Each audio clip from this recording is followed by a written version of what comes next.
کبھی کندھوں تک آ جاتے، کندھوں سے نیچے نہیں آتے تھے۔ حضرت ام المومنین حضرت عائشہ صدیقہ رضی اللہ تعالی عنہ ارشاد فرماتی ہیں کہ رحمت عالم صلی اللہ علیہ وآلہ وسلم کے بال اکثر و بیشتر کانوں کے تھوڑے سے نیچے ہوتے اور زیادہ تر سرکار کے کانوں کی لو کے برابر رہتے۔ یہاں سے کئی مسائل حل ہوتے جا رہے ہیں، اور حضور علیہ الصلوۃ والسلام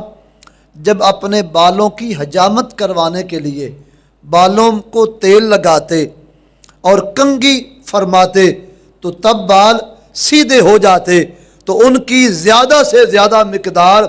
کندھے تک جاتی، اس سے نیچے نہیں جاتے۔ پتہ چلا کہ آج قیامت تک کے لیے یہ اصول بنا دیا کہ جو حضور کی سنت میں زلفیں رکھنا چاہے ان کی حد مقرر فرما دی۔ اس سے اگر لمبے ہوں تو وہ زلفیں نہیں بن سکتی، وہ میڈیاں بن سکتی ہیں، یا ان کا کوئی اور نام تو رکھا جا سکتا ہے۔ سرور انبیاء کی سنت میں جو بال مبارک حضور علیہ السلام کے تھے وہ ان کی مقدار یہاں تک تھی۔ حضرت سیدنا امام ابن سیرین رضی اللہ تعالیٰ عنہ یہ تابعین میں سے ہوئے، یہ کہتے ہیں کہ میں نے حضرت ابو عبیدہ رضی اللہ تعالیٰ عنہ سے حضور علیہ الصلوۃ والسلام کے بالوں کے بارے میں کوئی سوال کیا، تو حضرت ابو عبیدہ رضی اللہ تعالیٰ عنہ نے جواب دیا کہ یہ بال میرے پاس حضرت انس رضی اللہ تعالیٰ عنہ اور حضرت انس کے گھر والوں کی طرف سے یہ مجھ تک پہنچے ہیں۔ ان بالوں کا حال یہ ہے کہ کل کائنات کے خزانے ایک طرف ہوں اور رسول پاک علیہ السلام کے یہ چند منہ مبارک جو میرے پاس ہیں، یہ میرے لیے اتنی بڑی دولت ہے کہ دنیا جہان کی کوئی دولت ان کے مقابلے میں میرے لیے باعث عزت نہیں۔ حضور کے بال مبارک میرے لیے سب سے زیادہ عزت والے ہیں۔ حضرت سیدنا انس رضی اللہ تعالیٰ عنہ روایت کرتے ہیں کہ میں حضور کی خدمت میں حاضر ہوا اور آقا کریم علیہ السلام حجامت بنوا رہے تھے، اور کریم آقا علیہ السلام نے اپنے بال حجام کو جسم سے جدا کرنے کو کہا۔ وہ حجام ان کا کیا مقام ہے جو حضور کی خدمت کرتے تھے، بالوں کو جسم سے جدا کر رہے تھے،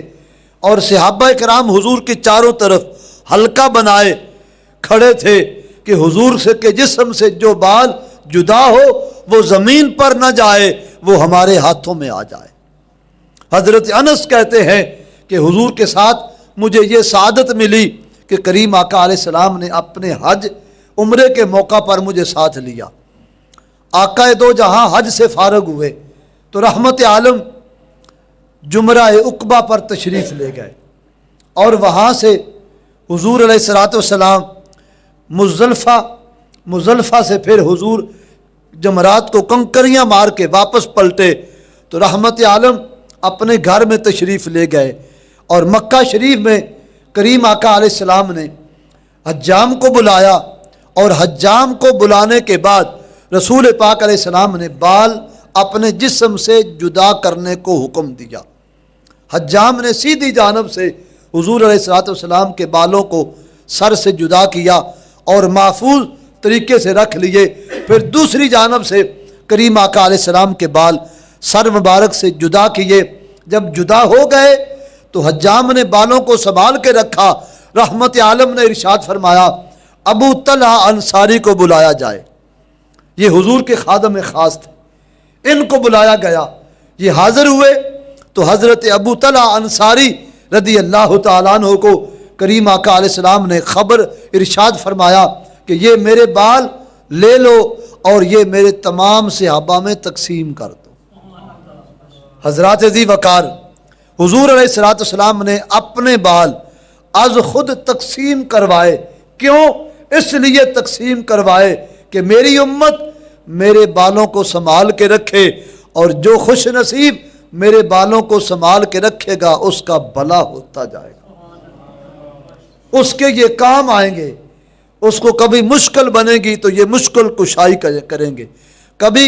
وہ پریشان ہوگا تو حاجت روائی کریں گے۔ اگر حضور علیہ الصلوۃ والسلام کے بالوں کی تعظیم کرنا یہ دین میں گناہ ہوتا تو کریم آقا علیہ السلام ان بالوں کو دفن کرنے کا حکم دیتے، صحابہ کرام کو تقسیم کرنے کا حکم نہ دیا جاتا۔ مصطفیٰ کریم نے بال تقسیم کروا کے بتا دیا کہ میرے ماننے والوں، میری ذات تو ہے ہی وراء الورا، میرے جسم سے جدا ہونے والے جو بال ہیں وہ بھی قابل تعظیم ہیں۔ حضرت سیدنا عثمان بن عبداللہ رضی اللہ تعالیٰ عنہ روایت کرتے ہیں، کہتا ہے کہ میری بیوی نے مجھے لکڑی کا ایک پیالہ دیا، اس میں پانی ڈالا اور مجھے کہا کہ یہ پانی کا پیالہ لے جاؤ اور ہمارے پڑوس میں ام المومنین حضرت ام سلمہ کا گھر ہے، ان کے گھر میں یہ پانی کا پیالہ لے جاؤ، اور وہ جب پانی کا پیالہ لے جاؤ گے تو وہ دم کر دیں گی، تو اس پانی کو شفا والا وہ کر دیں گی تو لے آنا۔ حضرت عثمان بن عبداللہ کہتے ہیں کہ ہمارے گھر میں جس بچے کو نظر لگ جاتی، ہمارے گھر میں جو بیمار ہو جاتا، ہمارا پہلے بھی یہ معمول تھا، پر آج میری بیگم نے مجھے کہا کہ ام سلمہ میری سہیلی ہیں اور یہ پانی کا پیالہ ان کے پاس لے جاؤ، اور کہتے ہیں میں ام المومنین ام سلمہ رضی اللہ تعالیٰ عنہ کے دروازے پر پہنچا اور میں نے وہ پانی کا پیالہ ان کو دیا، اور انہوں نے میرے سامنے ایک چاندی کی ڈبی کھولی اور اس میں سے ایک بال نکالا اور اس بال کو اس پانی کے اندر داخل کیا اور حرکت دی، اور پھر وہ پانی میں لے کے آیا اور جس مریض کو ہم پلا دیتے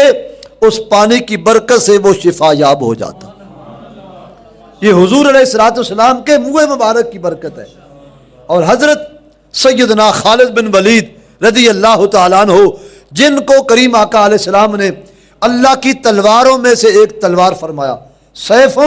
من سیوف اللہ، کہ وہ اللہ کی تلواروں میں سے ایک تلوار ہے، حضرت خالد بن ولید رضی اللہ تعالیٰ عنہ ساری زندگی جہاد کرتے رہے اور ہر میدان میں کامیابی حضرت خالد بن ولید کے قدم چومتی رہی۔ وہ فرماتے ہیں کہ مجھے یہ جو برکت ملی ہے یہ حضور کے بالوں سے ملی ہے۔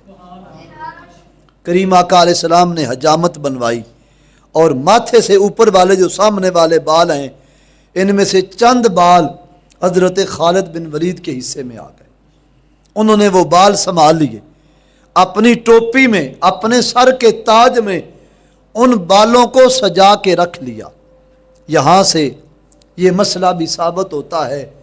امامہ شریف اگرچہ باعث فضیلت ہے پر ٹوپی بھی کوئی کم فضیلت نہیں رکھتی۔ میں کوئی بات کر گیا ہوں،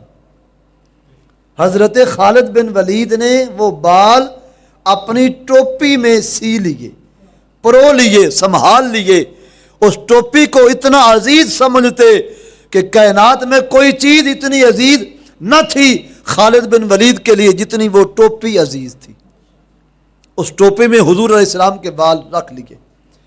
جنگ یرموک کا موقع آ گیا، جنگ یرموک پر